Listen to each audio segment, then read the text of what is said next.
Olá, queridos, muito bom dia. Quero saudar a todos com a paz do Senhor. Quero abençoar a sua vida. A Igreja Batista de Bom Retiro continua traçando um caminho da eternidade através da aliança com Jesus Cristo, nosso Senhor e Salvador. E quero dizer que é uma grande alegria ser recebido por você na sua casa. E você precisa saber que a nossa igreja existe para abençoar a sua vida. Nós temos nos esforçado para levar um conteúdo cheio da mensagem profética da Bíblia Sagrada, um conteúdo dentro da ortodoxia da teologia cristã e um conteúdo que cure o teu coração e abençoe a sua vida. Hoje eu quero ministrar ao teu coração a respeito de famílias que se tornam reféns por causa de acordos com o pecado. Então, eu quero ler um texto da Bíblia Sagrada que fala de um dos homens que mais viveram perto de Deus, mas que nem por isso deixaram de ter os seus dias de fracasso, de derrota, de fraqueza, e acabaram trazendo muito sofrimento para a sua própria vida. Essa é a história de um dia muito infeliz na vida de um rei de Israel, o rei Davi. E diz assim a palavra de Deus, no segundo livro do profeta Samuel, no capítulo 11, todo o capítulo 11 nós vamos ler de 2 Samuel, quando Davi faz um acordo com o pecado. Diz assim a Bíblia: na primavera, época que os reis saíam para a guerra, Davi enviou para a batalha Joabe com os seus oficiais e todo o exército de Israel. E eles derrotaram os amonitas e cercaram Rabá. Mas Davi permaneceu em Jerusalém. Uma tarde, Davi levantou-se da cama e foi passear pelo terraço do palácio. Do terraço, viu uma mulher muito bonita tomando banho e mandou alguém procurar saber quem era ela. Disseram-lhe: é Batseba, filha de Eliã e mulher de Urias, o hitita. Davi mandou que a trouxessem e se deitou com ela, que havia acabado de se purificar da impureza da sua menstruação. Depois voltou para casa. A mulher engravidou e mandou um recado a Davi, dizendo que estava grávida. Em face disso, Davi mandou esta mensagem a Joabe: envia-me Urias, o hitita. E Joabe o enviou. Quando Urias chegou, Davi perguntou-lhe como estavam Joabe e os soldados, e como estavam indo à guerra. Ele disse: vá descansar um pouco em sua casa. Urias saiu do palácio e logo lhe foi mandado um presente da parte do rei. Mas Urias dormiu na entrada do palácio, onde dormiam os guardas de seu senhor, e não foi para casa. Quando informaram a Davi que Urias não tinha ido para casa, ele lhe perguntou: depois da viagem que você fez, por que não foi para casa? Urias respondeu: a arca e os homens de Israel e de Judá repousam em tendas. O meu senhor Joabe e os seus soldados estão acampados ao ar livre. Como poderia eu ir para casa comer, beber e deitar-me com minha mulher? Juro por teu nome e por tua vida que não farei uma coisa dessas. Então Davi lhe disse: fique aqui mais um dia, amanhã eu o mandarei de volta. Urias ficou em Jerusalém, mas no dia seguinte Davi o convidou para comer e beber e o embriagou. À tarde, porém, Urias saiu para dormir em sua esteira, onde os guardas de seu senhor dormiam, e não foi para casa. De manhã, Davi enviou uma carta para Joabe por meio de Urias. Nela escreveu: ponha Urias na linha de frente e deixe-o onde o combate estiver mais violento, para que seja ferido e morra. Como Joabe tinha cercado a cidade, colocou Urias no lugar onde sabia que os inimigos eram mais fortes. Quando os homens da cidade saíram e lutaram contra Joabe, alguns dos oficiais da guarda de Davi morreram, e morreu também Urias, o hitita. Joabe enviou a Davi um relatório completo da batalha, dando a seguinte instrução ao mensageiro: ao acabar de apresentar ao rei este relatório, pode ser que o rei fique muito indignado e lhe pergunte: por que vocês se aproximaram tanto da cidade para combater? Não sabiam que eles atirariam flechas da muralha? Em Tebes, quem matou Abimeleque, filho de Jerubezete, Não foi uma mulher que da muralha atirou-lhe uma pedra de moinho e ele morreu? Por que vocês se aproximaram tanto da muralha? Se ele perguntar isso, diga-lhe, e morreu também teu servo Urias, o hitita. O mensageiro partiu e, ao chegar, contou a Davi tudo que Joabe lhe havia mandado falar, dizendo: eles nos sobrepujaram e saíram contra nós em campo aberto, mas nós os fizemos retroceder para a porta da cidade. Então os flecheiros atiraram do alto da muralha contra teus servos e mataram alguns deles, e morreu também teu servo Urias, o hitita. Davi mandou o mensageiro dizer a Joabe: não fique preocupado com isso, pois a espada não escolhe a quem devorar. Reforce o ataque à cidade até destruí-la.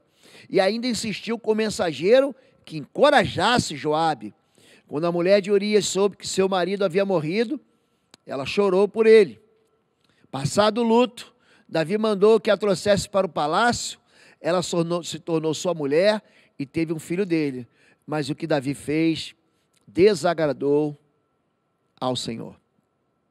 Esse é um episódio da história de Davi que marca a sua jornada negativamente. Ele é um homem que é conhecido por um homem segundo o coração de Deus, que venceu o gigante Golias, que defendeu os rebanhos do seu pai, Jessé.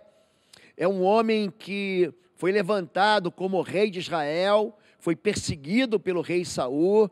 Ele reinou em Hebrom por 7 anos, e agora que tinha se estabelecido como rei, como aquele líder da herança do Senhor, ele acaba por tropeçando nos caminhos de Deus. Então, é algo que nós precisamos entender de uma maneira bem franca, é que o pecado, ele cobra um preço altíssimo.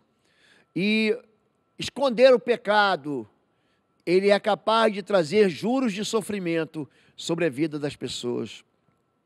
Segundo Samuel, capítulo 11, é o texto da derrota, é o texto da iniquidade, é o texto que mostra como o coração de um homem de Deus ou de uma mulher de Deus, ele é capaz de ser dominado pelo pecado e fugir para as sombras da iniquidade. Mas é um texto que conta como os pecados acabam alterando o destino de uma família, acabam destruindo a felicidade de uma família e acabam algemando os pecadores a uma cadeia de tragédias que nem podíamos imaginar. A história de Davi, ela sempre serve de exemplo para mim e serve de exemplo para cada um de nós, a respeito de qual é o preço real de um pecado. Hoje eu quero falar sobre isso, sobre famílias que se tornam reféns da iniquidade. Pagando caro demais, 2 Samuel 12, de 9 a 11, porque você desprezou a palavra do Senhor, fazendo o que ele reprova. Você matou Urias, o hitita, com a espada dos amonitas, e ficou com a mulher dele. Presta atenção nisso. Por isso, por essa razão, não só porque você matou Urias, mas porque você destruiu a família dele, você tomou a esposa dele para si. Por isso, a espada nunca se afastará de sua família, pois você me desprezou e tomou a mulher de Urias, o hitita, para ser sua mulher. Assim diz o Senhor, de sua própria família trarei desgraça sobre você.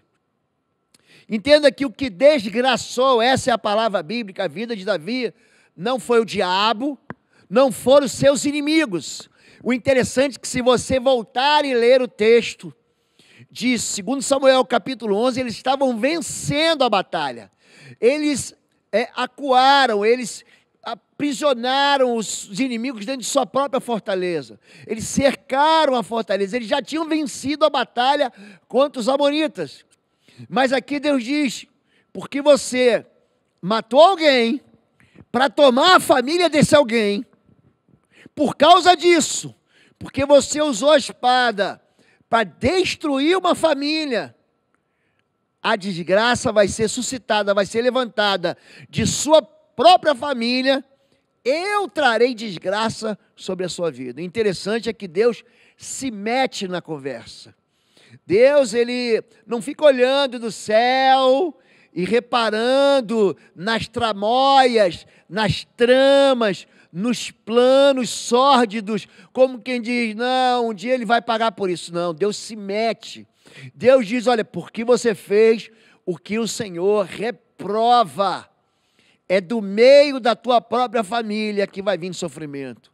O interessante é que as pessoas gostam de ignorar essas páginas, gostam de dizer que foi algo que passou rapidamente. Gente, Davi aqui vai sofrer 13 anos por causa dessa mentirinha, por causa desse engano que ele se mete. Ele pensa que o pecado não vai trazer uma conta. Pecado, querido, é igual o cartão de crédito. Eu sempre falo isso. Na hora de gastar é prazer, mas no final do mês vem a conta. É isso que é o pecado. As pessoas olham para os lados e dizem, não, mas o fulano fez, mas o fulano faz. Querido, nós não podemos escapar de um Deus que é justo. E aqui a balança do Deus justo vai pesar contra um dos maiores ícones da Bíblia Sagrada. Davi, ele é um homem tão importante na história de Israel e na nossa história hoje, que Jesus é chamado de filho de Davi, de leão da tribo de Judá. É a descendência de Davi, que era a tribo de Judá. Aqui Davi destrói uma família, a família do vizinho, e ele acha que não vai ter uma colheita ruim, quando na verdade ele vai experimentar esse preço altíssimo. Ele, como autor intelectual, ele vai sempre tentar ocultar um crime. Não, não fui eu, não sei de nada. Diz assim em 2 Samuel, vamos voltar ao texto de 2 Samuel 11, de 6 a 8. Então Davi mandou dizer a Joabe, envia-me Urias o Eteu. E Joabe enviou Urias a Davi. Vindo, pois, Urias a ele, perguntou a Davi como passava Joabe, como estava o povo, como ia a guerra. Depois disso, Davi a Urias, desce à tua casa, lava os teus pés. E saindo Urias da casa real, logo foi mandado um presente da mesa do rei. Ele mandou comida. Presente da mesa do rei, ele mandou um banquete. O que o rei quer fazer? Ele quer ocultar. O rei diz, me traz Urias, porque a esposa dele, com quem eu me deitei outro dia, está grávida. Então, Urias vai se deitar com a sua esposa, vai aproveitar nesse tempo, nesse intervalo de paz, nesse intervalo em que ele está fora da guerra, que ele está fora do fronte de combate, que ele está fora do teatro de operações de guerra, ele se deita com Batseba, e aí o pecado vai ficar escondido. E aí esse filho, que não é filho de Urias, na verdade é filho do rei Davi, ele vai crescer como se fosse filho de Urias, e ninguém vai saber. Mas aí é que você se engana, Deus sabe. Nada está oculto aos olhos de Deus. Quando a Bíblia diz que o pecado nos encontra, a Bíblia não está brincando. Existe uma só maneira de você fugir do pecado secreto. É entregando o pecado secreto à luz do Senhor. Aqui, ele tenta ocultar o engano. E o que ele vai fazer? Ele vai tentar fazer com que o pecado se torne legítimo. Aquele pecado secreto, com bajulação. Provérbio 29, 5 diz, o homem que lisonjeia, o homem que bajula o próximo, arma um rede aos seus passos. O que ele está tentando? Ele está tentando ser bonzinho, ele está tentando entregar presentes.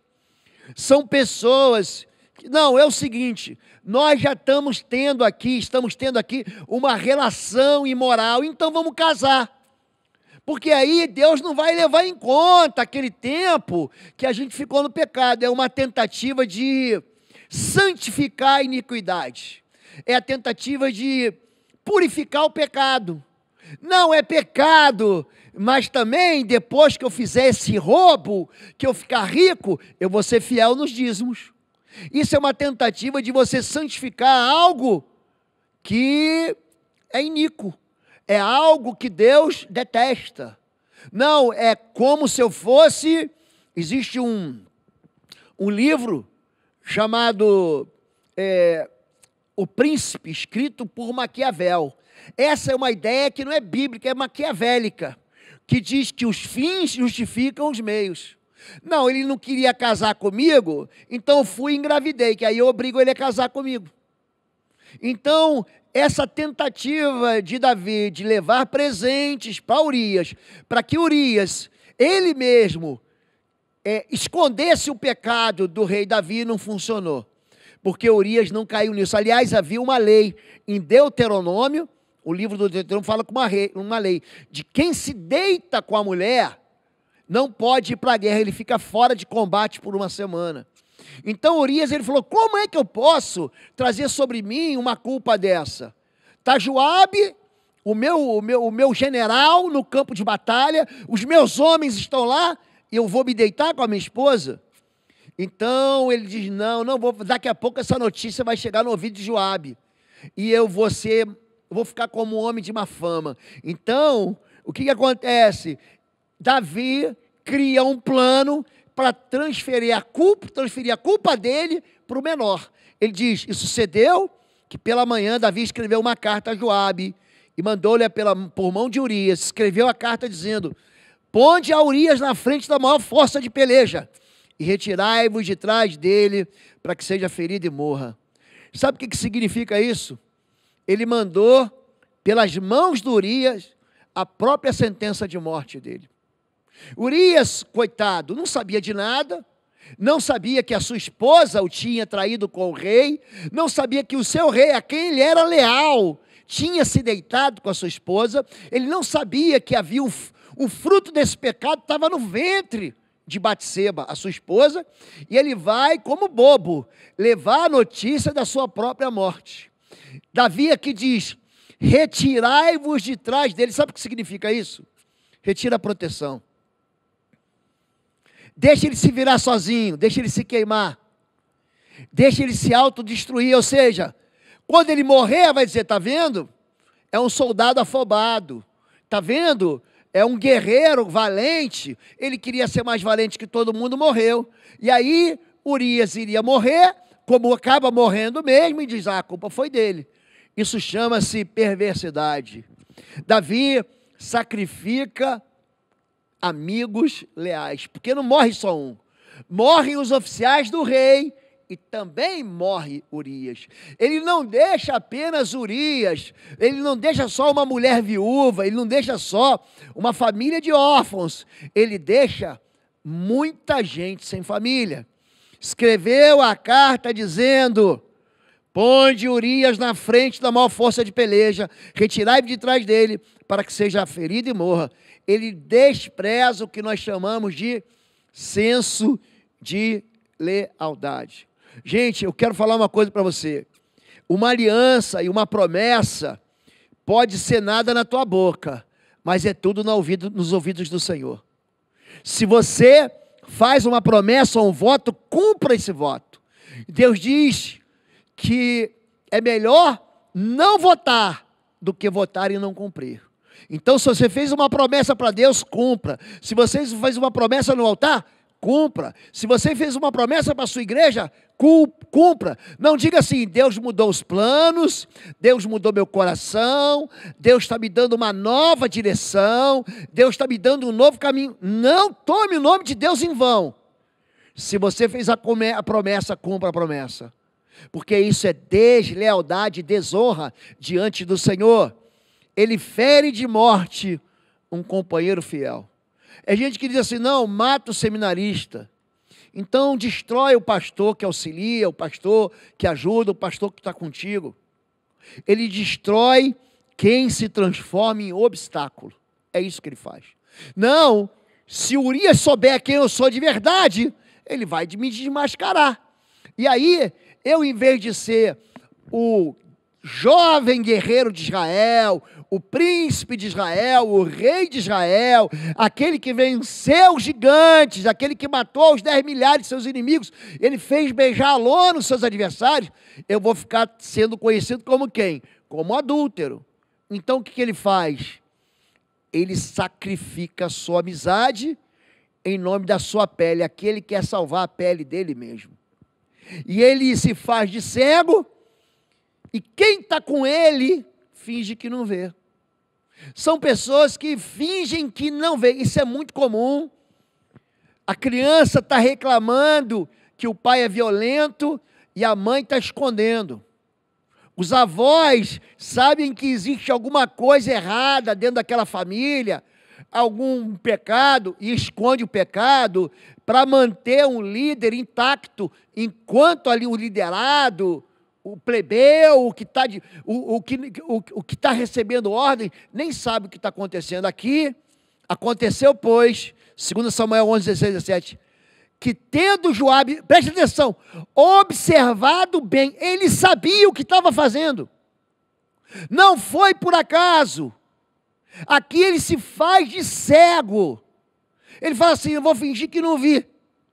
Ele tendo observado bem a cidade, pôs Urias no lugar onde sabia que havia homens valentes.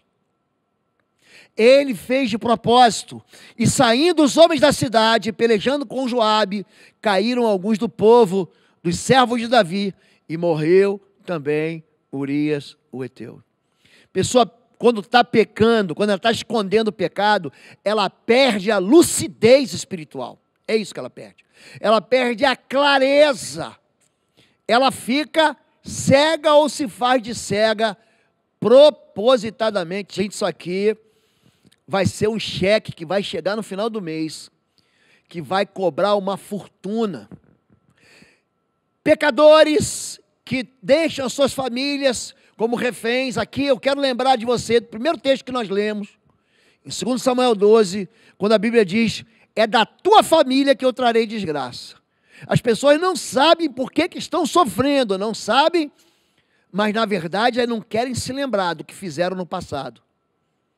E morreu também Urias o heteu. Então enviou Joabe e fez saber Davi, preste atenção, todo o sucesso daquela peleja. Veja bem, eles estavam vencendo o combate, eles perdem o combate depois de um cerco.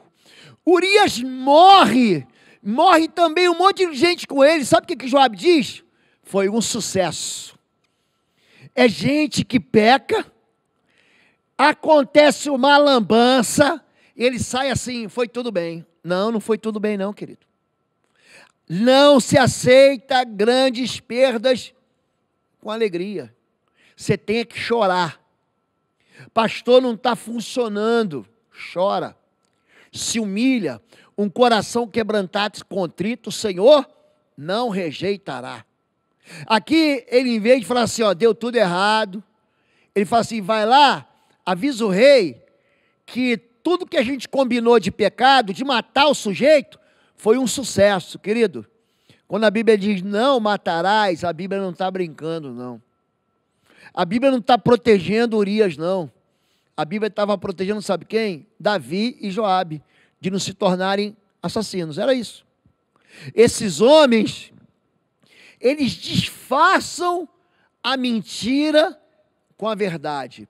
O que acontece aqui? 2 Samuel 11, 22. E foi o mensageiro, e entrou, e fez saber a Davi, e tudo que o Joabe o enviara a dizer. E disse o mensageiro a Davi, na verdade, preste atenção como é que a Bíblia é reveladora. Esse na verdade é na mentira. Na verdade, que mais poderosos foram aqueles homens do que nós. Mentira! Aqueles homens já estavam derrotados, eles estavam cercados. Eles já não tinham para onde fugir. E saíram a nós ao campo, porém nós fomos contra eles até a entrada da porta. Mentira. Então, quando você disfarça a mentira com uma meia-verdade, eu sempre digo, uma meia-verdade é uma mentira inteira. Aqui ele tenta consignar a verdade através do engano. Ele manda a notícia que ele... Sabe quando você ouve tal casal tendo um problema, uma discussão, uma briga, uma confusão, e você só ouve um lado. Ou você ouve só a esposa, ou ouve só o marido, quando na verdade você tem que ouvir os dois. Aí a gente fala assim, pastor, só tem que atender o meu marido, você tem que atender a minha esposa. São os dois. Toda verdade tem o lado A, o lado B, e a verdade completa que se mistura. Aqui, ele conta uma versão mentirosa da verdade. Na verdade, nós cercamos, eles foram mais fortes do que nós, não há nenhuma verdade nisso. Oi, gente, um rápido intervalo. Você que ainda não é membro, seja membro do canal para nos abençoar. Dá um like, compartilha. E se você quer crescer em libertação e batalha espiritual, vai lá na nossa loja www.institutoexodo.com. Os nossos livros estão lá que vão fazer você crescer nessa área e se tornar um valente na batalha. Deus te abençoe. Ele interpreta o mal como se o mal fosse legal, como se o mal fosse bem. 2 Samuel 11:24, então os flecheiros atiraram contra teus servos desde o alto muro, e morreram alguns dos servos do rei. Também morreu teu servo Urias o Heteu. E disse Davi ao mensageiro, assim dirás a Joabe, não te pareça isso mal aos teus olhos. Eu sublinhei essa frase, vou repetir. Não te pareça isto mal aos seus olhos, pois a espada tanto consome este como aquele, esforça a tua peleja contra a cidade, e a derrota esforça o tu assim. Ele está dizendo assim, vai lá e encoraja Joabe, diz para ele assim, não tem importância, é assim mesmo. A vida é assim mesmo, um vive, o outro morre, um vence, o outro perde, um enriquece, o outro empobrece, um é feliz, o outro é infeliz. Não interprete isso, essa desgraça, essa miséria, essa morte, não interprete isso como algo mal. Foi bom, é normal. Querido, é interessante como, segundo Samuel, a Bíblia vai dizer que Deus, Ele viu isso e falou assim, isso pareceu mal aos olhos do Senhor. Mas quando o pecador está pecando, ele fala assim, não, isso é assim mesmo, eu quero mesmo é ser feliz. E o outro, é problema dele, se ele não foi feliz aqui, ele vai ser feliz em outro lugar. Gente, isso é uma interpretação iníqua. E todos nós temos que acertar contas com o pecado. Aqui, o primeiro sofrimento que vem é da própria família. A família refém da insensatez, não é de qualquer crente, meia sola, pé de chinelo. Eu estou falando do homem segundo o coração de Deus. Essas coisas foram escritas para nós, para exemplos. Hebreus capítulo 10, deixa isso claro. Exemplos para que a gente não cobice as coisas mais. Gente, para que tem um monte de história no Antigo Testamento? Para você ver que um homem segundo o coração de Deus, ele sofre e tem que acertar contas com o pecado. Imagina crente como a gente. Então tem um monte de crente aqui achando que não, Deus não vai ver. Escute, Deus vê. Deus, Ele vê, os olhos do Senhor estão em toda parte. Então se isso não te motiva a abandonar o pecado, eu não sei mais o que vai te motivar, querido, porque Ele vai trazer tudo à tona, tudo. Agora, pois, olha 2 Samuel 12:10. Não se apartará a espada jamais da tua família. Olha a família como é que fica presa ao pecado de um homem só. Porquanto me desprezaste e tomaste a mulher de Urias, o Heteu, para ser tua mulher. Assim diz o Senhor, eis que suscitarei da tua própria família o mal sobre ti. Você quis destruir a família do vizinho? Você não superou os seus desejos? Eu tenho dito aqui, presta atenção, você vai se converter, querido, querida. Deus não vai tirar o teu desejo. Você vai continuar com os teus desejos. Tito, capítulo 2, verso 11, verso 12, diz que Deus nos dá graça, nos dá Espírito Santo, nos dá poder, para que a gente vença o pecado, vença os desejos. Se você tem desejo de comer chocolate, você vai continuar desejando comer chocolate.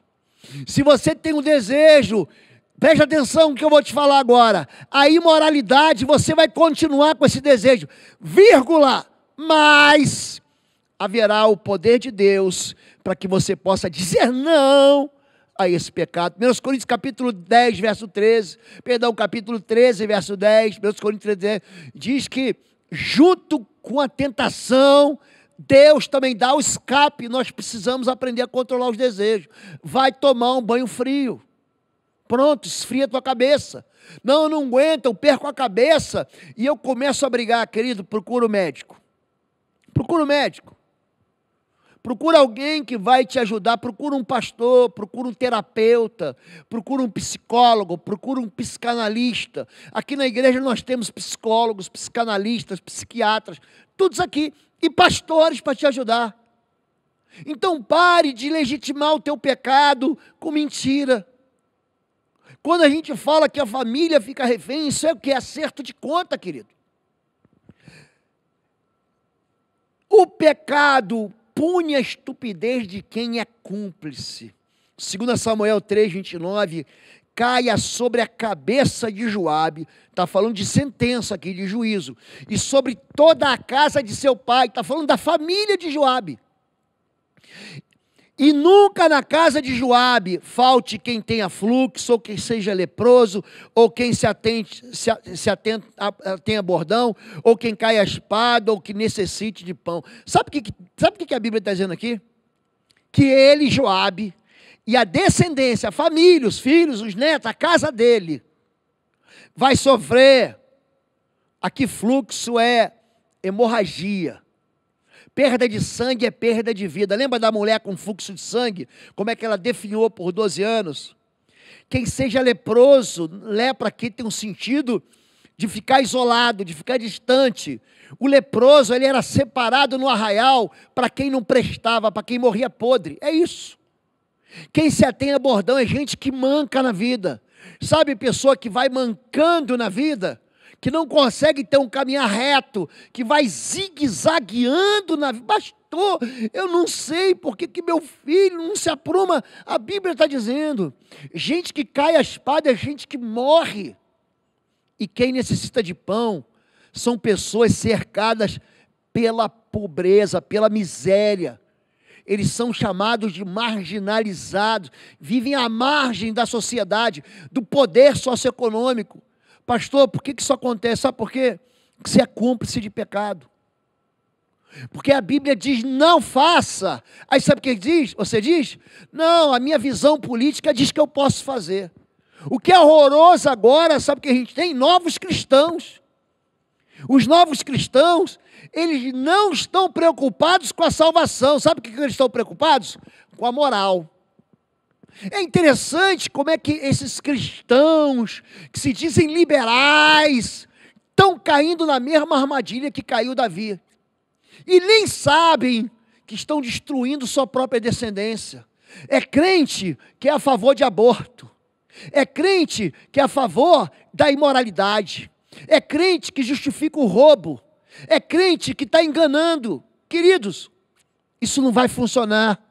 Se Deus está dizendo que isso caiu sobre a casa de Davi, isso caiu sobre a casa de Joabe, isso trouxe desgraça à família de Davi e fez refém a família de Joabe, o que você acha que vai acontecer com a gente? Se a gente seguir esse mesmo destino? O culpado, ele é carrasco nas mãos da injustiça. Lembre disso, culpados culpam. Culpados não oferecem perdão, culpados não oferecem misericórdia, culpados não têm compaixão. Está aqui. Então, segundo Samuel 12, 5-7, o furor, a raiva, o ódio, o sangue de Davi ferveu, se acendeu em grande maneira contra aquele homem, e disse a Natã, vive o Senhor, que digno de morte é o homem que fez isso. E pela cordeira tornará a dar o quadruplicado, porque fez tal coisa e porque não se compadeceu, não teve compaixão. Então disse Natã a Davi, tu és esse homem. Querido, cuidado quando você aponta o dedo para o seu marido, para a sua esposa, para o seu filho, porque os teus filhos estão aprendendo com você. Os teus filhos estão seguindo alguns exemplos, ou todos os exemplos, que você mesmo dá. Jesus diz, eu não faço nada que eu não vejo meu pai fazer. Eu não falo nada que eu não ouço meu pai falar. São filhos que dentro de casa estão se estapeando, estão falando palavrões, estão se amaldiçoando, porque eles estão vendo isso acontecer na casa do pai. Na minha casa ninguém fala palavrão, sabe por quê? Porque eu não falo palavrão. Meus filhos não cresceram fumando, sabe por quê? Porque eu não fumo. Os meus filhos honram seus avós, sabe por quê? Porque eu honro meus avós, meus pais, meu sogro, minha sogra. Aí os meus filhos amam a igreja, sabe por quê? Porque eu vou para minha casa e não fico falando mal de pastor, não fico falando mal de igreja, não fico falando mal de ministério. Os nossos filhos vão ser aquilo que nós somos. E não adianta você ser uma pessoa na igreja e outra pessoa em casa. Não adianta você ser uma pessoa no trabalho e outra pessoa em casa. Os seus filhos têm contato com você, sabe quando? Você sai de casa, eles estão dormindo. Você volta para casa, aí você volta cansado, você volta esgotado, você volta estressado, aí vomita os seus problemas, sabe aonde? Em cima da sua família. Eles estão vendo isso. O culpado, ele é um carrasco sem compaixão. Ele vai apontar o dedo, vai dizer, a culpa é sua, a culpa é dela, mas ele nunca diz, a culpa é minha. E aqui Natan diz assim, você que é esse homem aí. Acertando contas com o pecado, lembre disso. O pecado promove o reino das trevas. 2 Samuel 12,14, todavia, porquanto este feito deste lugar sobremaneira, a que os inimigos do Senhor blasfemem, também o filho que te nasceu certamente morrerá. Olha que coisa. Sabe esse pecado, Davi? Todo mundo vai falar, ah lá o crente. Ah lá o crente que é deputado, é deputada, e está envolvido num crime, está envolvido num assalto, na CPI das ambulâncias. Olha lá o crente que está preso lá em Bangu, que está preso lá na penitenciária de São Paulo, de Mato Grosso, do Recife, não interessa. Porque você faz isso, você dá espaço para que o ímpio, ele diga e fale mal do povo de Deus, dos crentes, de pastor, de igreja evangélica. Hoje está acontecendo isso. Porque o testemunho é tão ruim, ele fala, para ser crente igual a esse aí, eu prefiro ser ateu. Você está entendendo que é a promoção do reino das trevas? Compromete a história, expõe a família à vergonha e torna-se alvo da blasfêmia dos seus inimigos. São crentes que moram num conjunto de apartamentos, que gritam e brigam e saem no tapa tão alto, que todos os vizinhos conhecem o descontrole dele. Aí ele fala, vamos na minha célula, vamos na minha casa, vamos na minha igreja. Eu na tua igreja? Eu não vou de jeito nenhum. É esse Deus que você serve que piora a tua casa? Não, não é Deus que piora, sou eu que pioro. Querido, cuidado, porque o pecado, ele promove, sabe o quê? Afastamento do reino de Deus e aproximação do reino das trevas. Agora lembra disso. O salário do pecado é morte, querido. Aquilo que o homem planta, ele colhe. Quem recorre à espada, recebe a espada. Se você ler Mateus capítulo 26, versos 51 e 52, você vai ver que Pedro pega a espada e tenta matar um soldado, um servo lá de Roma. Ele arranca a orelha, a espada dele arranca a orelha. Jesus diz, não faça isso. Aquele que vive pela espada, vai morrer pela espada. Aquele que derrama o sangue inocente, vai receber a perseguição do sangue inocente. 2 Samuel 12,9, Urias o Eteu, feriste a espada, e a sua mulher tomaste por tua mulher, a ele mataste com a espada dos inimigos, dos filhos de Amon. Agora, pois, não se apartará a espada jamais da tua família. Cuidado, querido, que aquilo que você planta, você vai colher. Como é que eu me livro disso, pastor? Agora sou pregão, eu entendi, pastor. Agora eu entendi que minha família está refém. Agora eu entendi que eu fiquei refém do meu pai, da minha mãe, da minha herança, do meu avô. Agora eu entendi que eu deixei alguém refém. Agora eu entendi que aquele meu pecado secreto, aquele meu pecado nas sombras, eu já entendi, pastor. Agora me leva para a salvação, me leva para a liberdade. Conta para mim como é que eu faço para sair disso tudo. Eu vou te dar aqui os passos para você sair dessa confusão. Número 1. Você precisa ter uma consciência livre da culpa. Davi escreve o Salmo 51, eu vou citar de novo aqui. Lava-me de toda a minha culpa e purifica-me do meu pecado. 1 João 1,19, que Cristo é fiel e justo para nos perdoar os pecados e nos purificar de toda injustiça. Que não existe pecado que não seja perdoado. Não existe. A primeira coisa que você tem que fazer, a tua consciência está aí te cobrando. Ó, de algo que você fez no passado, de um perdão que você não libera no passado, de uma culpa que você carrega no passado. A primeira coisa, você tem que chegar e colocar essa tua consciência pesada diante do Senhor. Você precisa dizer para Deus, Deus, eu preciso ser livre dessa culpa. Número 2, não fuja do pecado, encare ele de frente. Salmo 55, também Davi escreveu, verso 6, verso 8, diz: então eu disse, quem dera eu tivesse asas como a pomba, voaria até encontrar repouso. Sim, eu fugiria para bem longe e no deserto eu teria meu abrigo.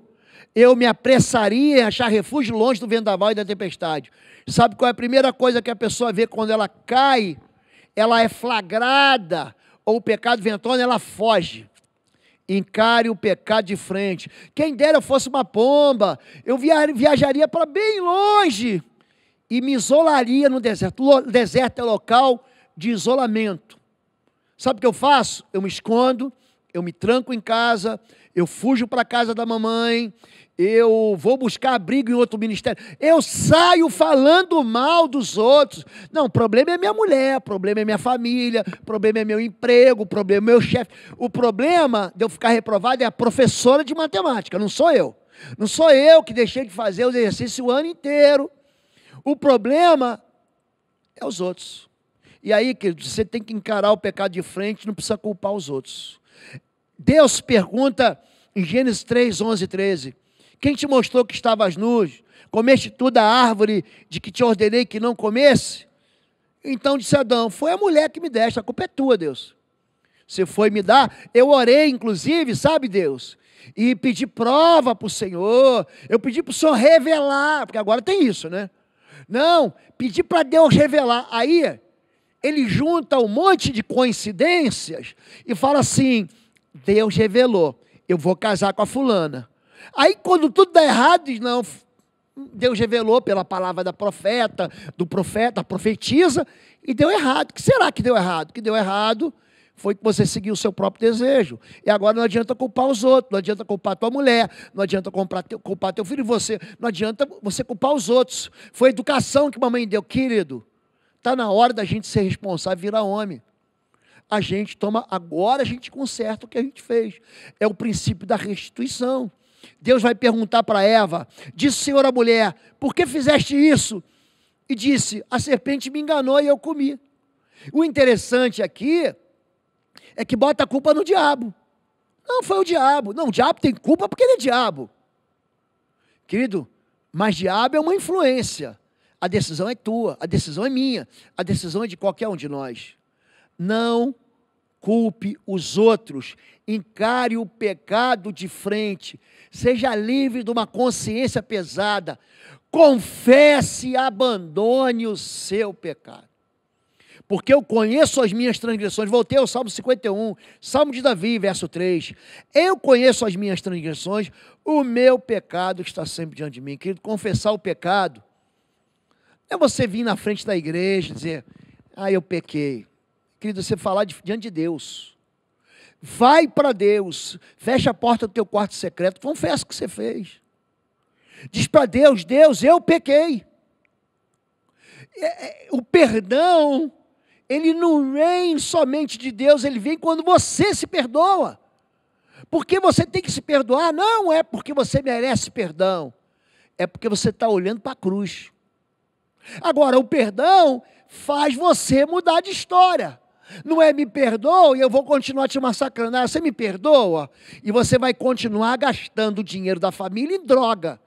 Você me perdoa, eu estou arrasado. Aí amanhã você vende o botijão de gás, vende o vestido da vovó, você vende a geladeira da família, você vende as roupas da sua irmã e diz, me perdoa. Querido, perdão vem com algo chamado arrependimento. E arrependimento é você abandonar o passado. Eu não vou mais fazer. Pastor, eu não consigo. Vou repetir. Enquanto você não reconhecer que você é alcoólatra, porque você é. Você bebe sem parar, você não tem limite. Enquanto você não reconhecer que você é o viciado, porque você é. Porque você acorda pensando, sabe em quê? No pecado e no vício que vai te dar prazer. Enquanto você não reconhecer que eu sei que a sua mulher te irrita, eu sei que teu marido te irrita, mas quem perde a cabeça é você. E quando dois não querem, um não briga. Isso não está na Bíblia, minha mãe que dizia, Dona Inês, mas a Bíblia diz algo parecido com isso. Andarão dois juntos se não estiverem de acordo? Então, querido, confesse o seu pecado e abandone o seu pecado. E aceite a misericórdia, mas também aceite a justiça. Contra ti, só contra ti pequei e fiz o que tu reprovas, de modo que justa é a tua sentença e tens razão em condenar-me. Aqui Davi recebe uma sentença que eu não quero receber nunca, que você não quer receber jamais. Deus diz, trarei a desgraça sobre sua família. De dentro da sua casa eu vou suscitar o mal. A espada jamais sairá da tua família.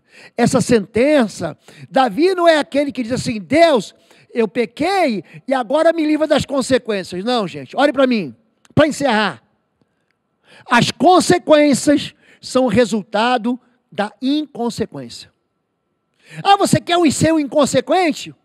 Então te prepara que você vai ter consequência. Não, mas Deus me perdoou. Deus te perdoou, mas você vai ter que restaurar a sua família. Deus te perdoou, mas você vai ter que consertar a tua família. Deus te perdoou, mas você vai ter que restaurar de novo aquilo que você fez. Deus me perdoou, mas você vai ter que devolver o que você roubou. Deus te perdoou, mas você vai ter que ir lá e pedir perdão. Por quê? Porque você machucou um monte de gente. As suas palavras são duras demais. Eu vou falar com toda a gentileza, com todo carinho. Aí tu vai dar uma patada. Tem muita gente que quer falar a verdade sem amor. O nome disso é agressão. Amém, queridos? Aceite a misericórdia e a justiça. Família é um lugar de proteção, de amor, de identidade, é um lugar de refúgio. Mas quando a nossa casa fica refém dos nossos próprios atos, lembre-se disso, tenha uma consciência livre de pecado. Não transfira o pecado para os outros como Davi transferiu para Urias.